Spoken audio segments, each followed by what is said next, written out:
नमस्कार शेतकरी मित्रांनो, आपण कांदा पिकावर दुसरी फवारणी घेत आहोत. तर प्रथम फवारणी आपण साप बुरशीनाशक व त्यामध्ये कराटे मिक्स केले होते. कराटेमुळे कांद्याची पातही चांगली वाढते. मित्रांनो, आपले कांदे आता 1.5 महिन्याचे झाले आहेत आणि आपल्याला ही फवारणी आता आपल्याला घ्यायची आहे. तर या फवारणीमुळे आपल्याला जे कांदे मर रोग होत आहेत त्यावरही नियंत्रण होईल आणि कोणत्याही प्रकारची बुरशी असेल तीसुद्धा कंट्रोलमध्ये येईल आणि कोणत्याही प्रकारचे मावा, तुडतुडे, थ्रिप्स असा कोणताही अटॅक असेल तर आपण तो पूर्ण नष्ट करण्याचा प्रयत्न करणार आहोत या औषधाद्वारे. तर ते मित्रांनो ते औषध आहे. तर त्या औषधाचं नाव मी तुम्हाला सांगतो.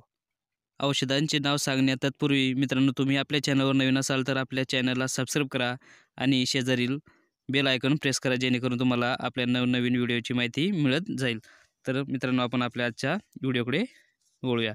तर आज आपल्याला जे कीटकनाशक घ्यायचं आहे मित्रांनो, ते आहे फिप्रोनिल 5% हे कंटेंट असले पाहिजे. तर माझ्याकडे आदमा कंपनीचं हे प्रोडक्ट आहे आघाडी या नावाने. त्यानंतर आहे मित्रांनो बुरशीनाशक. तर जे बुरशीनाशक घ्यायचं आहे आपल्याला त्यामध्ये जे कंटेंट असले पाहिजे त्या कंटेंटबद्दल मी तुम्हाला सांगतोय. तर ते कंटेंट पाहिजे मित्रांनो आपल्याला एजोक्टिस्ट्रोबिन 7.1% आणि प्रोपिकोनोझोल हे 11.9%चं.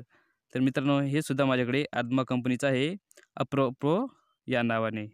तर मित्रांनो हे दोन आपल्याला एक बुरशीनाशक आणि एक कीटकनाशक घ्यायचं आहे. आपल्याला स्क्रीनवर दिसत असेल ही त्यांची इमेज आहेत. आणि मित्रांनो यामध्ये आपण कोणत्याही प्रकारचं स्टिकर ॲड करू शकता, जेणेकरून आपल्या कांदे पिकावर हे चांगल्या प्रकारे टिकून राहील.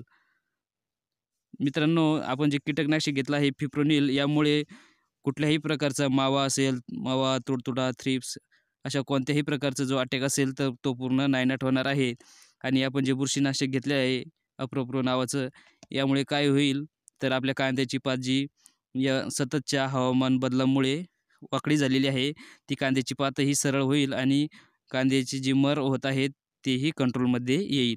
मित्रांनो शक्यतो औषध फवारताना आपण आपले जे कांदा पीक आहे ते शक्यतो त्यात पाणी भरून घेणे आणि 2 ते 3 दिवसाच्या नंतर त्यात फवारणी करणे, जेणेकरून काय होईल आपल्या औषधांचा चांगला रिझल्ट मिळेल. आणि मित्रांनो स्प्रिंकलरने पाणी देऊ नका. औषध मारल्यानंतर शक्यतो भुईदांडानेच पाणी देणे ही एक कळकळीची विनंती असेल तुम्हाला. मित्रांनो तुम्ही खत नियोजन बघितलं नसेल तर तुम्ही आपल्या चॅनलवर जाऊन खत नियोजनसुद्धा बघू शकता. शेतीविषयी आपण असेच नवनवीन व्हिडिओ घेऊन येत असतो. कांदा पीक संपूर्ण मार्गदर्शन आपण देतच आहोत. तुम्हाला आपले व्हिडिओ आवडत असेल तर तुम्ही लाईक करत जा. तुमचे जे प्रश्न असतील ते मला कमेंटमध्ये विचारत जा. त्याचं पूर्ण समाधान करण्याचा मी इथे प्रयत्न करत असतो. मित्रांनो हीच एक माहिती द्यायची होती की ही फवारणी आपल्या कांद्या पिकासाठी एक संजीवक ठरणार आहे. अशाच तुम्हाला याबद्दल काही नवीन व्हिडिओ पाहिजे असेल तर तुम्ही मला तसं कमेंटमध्ये सांगा. मी तो व्हिडिओ घेऊन येण्याचा प्रयत्न करणार आहोत. तुम्ही स्क्रीनवर बघू शकता अशा प्रकारे स्प्रे आपण केला पाहिजे. मित्रांनो हे आपले कांदे 6 महिन्याचे आता झालेले आहेत. भेटूया मित्रांनो अशाच नवीन माहितीसोबत. तोपर्यंत जय जवान जय किसान.